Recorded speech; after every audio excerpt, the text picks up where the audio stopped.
Here are two eggs. On the left, a human egg.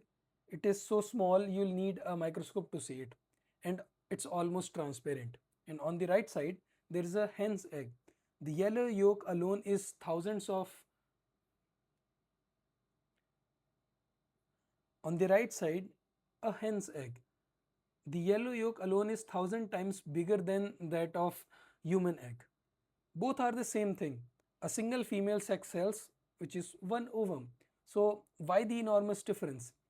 The answer comes down to one substance, the yolk. And the answer isn't random. How much yolk an egg carries and where that yolk sits inside the cell determines how the embryo will divide, where it will develop, and even whether the mother needs to build an eggshell around it or not. The egg's designs predicts the entire early life of the animal.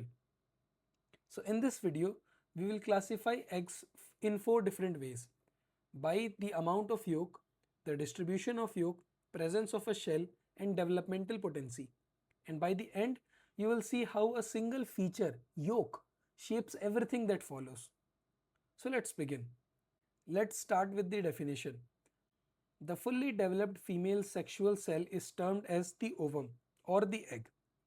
It is the female gamete. It is haploid and it is typically the largest cell in the body produced. The eggs of different animals vary widely in size and in amount and the distribution of yolk and in their covering as well. That single sentence contains the whole lecture. The whole variation are exactly what we are classifying. But first, what is yolk? Yolk technically is called deutoplasm, is stored nutritive material inside the egg.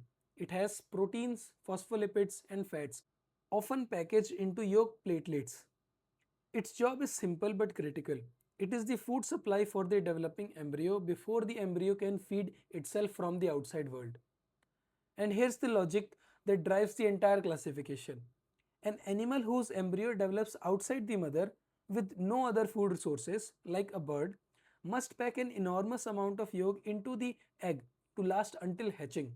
An animal whose embryo is nourished inside the mother through a placenta, like a human, they barely need any yolk at all because the mother feeds it directly. So the amount of yolk is not arbitrary. It reflects the animal's entire reproductive strategy.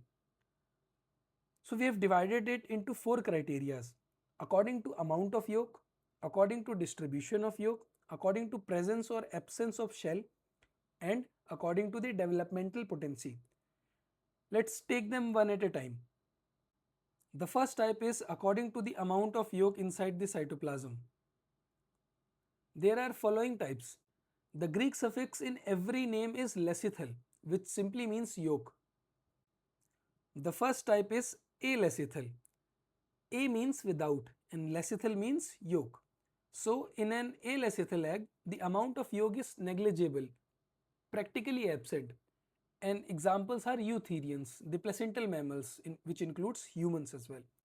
Placental mammals don't need yolk because the embryo implants in the uterus and is fed directly by the mother through the placenta. Evolution stripped the yolk out because there was a better food source. So the near absence of yolk in mammalian egg is not deficiency.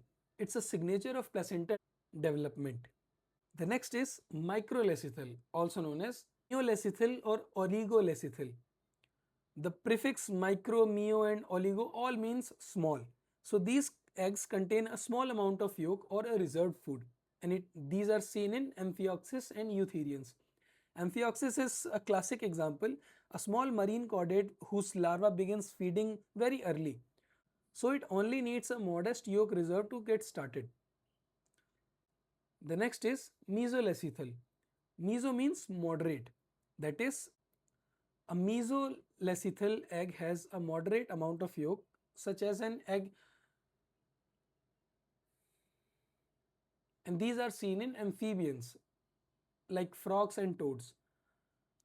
A frog embryo develops externally in water with no placenta, so it needs a fair amount of yolk to sustain the tadpole until it can gaze on algae, but not the vast reserve a bird needs because the tadpole starts feeding relatively soon. The fourth is macrolecithal, also known as polylecithal or megalecithal. So macro, poly means large or many. A macrolecithal egg has a large amount of yolk present. For example, reptiles and birds. This is the peak of the yolk storage. A bird embryo develops entirely inside a sealed shelled egg with no external food and no maternal feeding. So it must carry everything it needs to become a fully formed chick from the day one. That's why the yolk determines the egg. The unifying pattern. Yolk amount rises as the embryo becomes more independent of the mother. Placenta, no yolk needed. Sealed shell, maximum yolk present. The next criteria is based on according to the distribution of yolk. Now a different question. It is not just how much yolk. It's where the yolk sits inside the egg. According to the distribution of yolk inside the cytoplasm, the eggs are the following types. And this criteria matters even more than the last one because the distribution of yolk determines the pattern of cleavage, how the fertilized egg divides. Yolk is dense and inert. It physically obstructs cell division. So, wherever the yolk is concentrated, cleavage is slowed or blocked. Keep that principle in mind. Before the types, two quick terms you'll need to know: animal pole and vegetal pole. The yolk free or the yolk poor end contains the nucleus and active cytoplasm. This is where the embryo proper forms. And vegetal pole is the yolk rich end. The first type is isolecithal. It is also known as homolecithal. Iso and homo means equal or same. In an isolecithal egg, there is a small amount of yolk distributed uniformly throughout the cell cytoplasm. The yolk is evenly spread, so no part of the egg is more obstructed than the other. And these are seen in amphioxus and mammals. Because the yolk is sparse and even, these eggs undergo holoblastic cleavage. The entire egg divides cleanly and completely. Holoblastic means whole dividing. Little yolk, no obstruction and complete division. The next is centrolecithal. Centro means center. In centrolecithal egg, the yolk is centrally located and the nucleus lies towards the periphery. The yolk sits as a mass in the middle, pushing the active cytoplasm and nucleus out to the surface. The central yolk mass has striking consequences. Cleavage can't cut through the yolk filled in the center, so only the nuclei divide first and it migrates to the surface and then cell membrane forms around them at the periphery. This special pattern is called superficial cleavage and it produces the single layered blastoderm of the insect embryo, a beautiful example of yolk dictating the mechanism of the development. The next is telolecithal. Telo means end. In the telolecithal egg, the yolk lies towards one pole, designated the vegetal pole. The yolk is pushed to one end and the nucleus and active cytoplasm occupies the other. There are two grades: moderate telolecithal and heavy telolecithal. Let's talk about moderate telolecithal first. The yolk lies towards the vegetal pole and the nucleus lies towards the animal pole. For example, eggs of amphibians. Here cleavage is holoblastic but unequal. The whole egg divides but the yolk heavily vegetal end divides more slowly than the animal pole, giving smaller cell at the top and the larger yolk laden cells at the bottom. You can literally see the yolk slowing division down. Now let's talk about heavy telolecithal. The yolk occupies almost all the space and the nucleus lies in a small disc shaped area. For example, eggs of birds. Now there is so much yolk that cleavage cannot penetrate at all. Division is restricted to a tiny disc of yolk-free cytoplasm sitting on the top of the yolk, the germinal disc or blastodisc. This is meroblastic, which is discoidal cleavage. Mero means partial, so only a small part of egg divides. The huge yolk mass takes no part in it and simply serves as a food. Now let's talk about the types of eggs according to the presence or absence of shell. The first type is cleidoic eggs. Cleido means closed or boxed in. A cleidoic cell is surrounded by a waterproof covering called a shell, and these are seen in birds and reptiles. The word cleidoic means closed box or boxed in, And that's exactly what it is, a self-containing sealed life support capsule. The shell is waterproof and porous only to gases so that embryo can breathe but won't dry out. This is what freed vertebrates from water. The cleidoic egg let reptiles and birds lay egg on a dry land without them desiccating. It is one of the greatest innovations amniotes. The non-cleidoic eggs. Non-cleidoic means no shell. So a non-cleidoic cell is not protected by a cell, and these are seen in fishes and amphibians. Animals that lay their egg in water where a waterproof shell is unnecessary and would in fact block the exchange the egg needs. These eggs are typically coated into a gelatinous jelly and they must stay wet to survive, which is exactly why frog return to water to breed.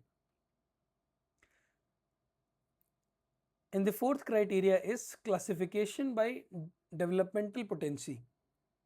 The final criteria is most conceptually advanced. According to the developmental potency, eggs are of two types. The question here is, when does the fate of the future embryo cells get decided? Is it fixed in advance or is it flexible? The first type is mosaic eggs. In a mosaic egg, the fate of the future embryo is predetermined in the zygote itself.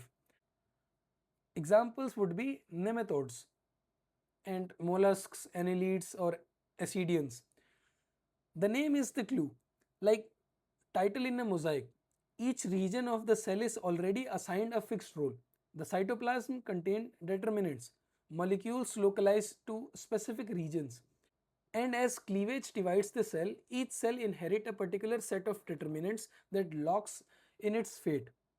The famous experimental test in a mosaic egg, if you destroy one egg, let's say blastomere, at the two cell stage, the embryo develops with the corresponding part permanently missing because the cell's fate was already fixed and no other cell can substitute.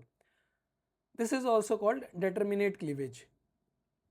The second type is regulative eggs. In a regulative egg, there is no determination of fate in early cells. Cell's fate stays flexible and it's decided later by the cell's positions and the interaction with the neighbor cells. And a good example would be mammalian eggs.